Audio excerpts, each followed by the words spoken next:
Hi, welcome to Tuesday. So glad you're here. We're looking at Hebrews 4:12, and in the King James it's kind of lengthy, but it's powerful. I'm going to break it down as we continue through the week, but here's what it says.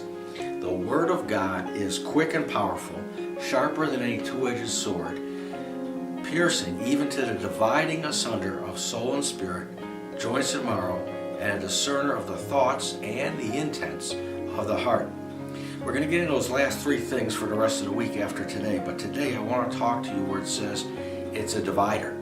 The Word of God divides. And people think, well, wait a minute, doesn't God love everyone? Of course He loves everyone.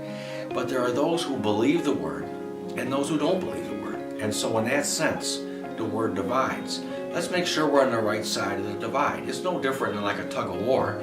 In a tug of war, one side wins and one side loses. We want to be on the winning side. And the winning side is the side that agrees with the Word of God. The Word will divide things in our life, and that's not always a bad thing. Sometimes we need to understand what's right and what's wrong within our own life or within our own thoughts. The Word does that. Jesus said, he made a statement here that other people don't like either, but it's the truth anyways, it's in the Word. He says, you think I came to bring peace? This is here in Matthew 10, verse 34. He says, you think I came to bring peace? No. And then in verse 35, he says, I've come to set a man at variance against his father, a daughter against her mother, a daughter-in-law against the mother-in-law. People will be arguing with people in their own house, he says. I know it sounds terrible, but if you think about it, what he's really talking about is the Word. What separates people from one another is the Word of God. If you think about it, if you just mention God, most people are like, oh, God, okay.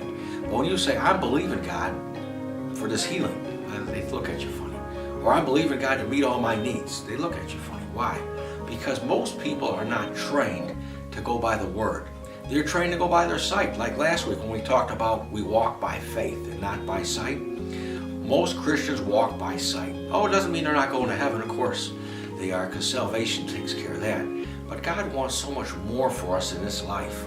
It's important to understand that the Word divides us.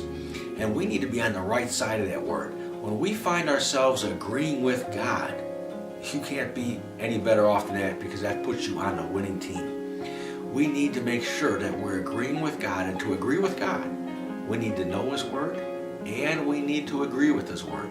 As we're going to see throughout the rest of this week, the Word does divide, but in a good sense.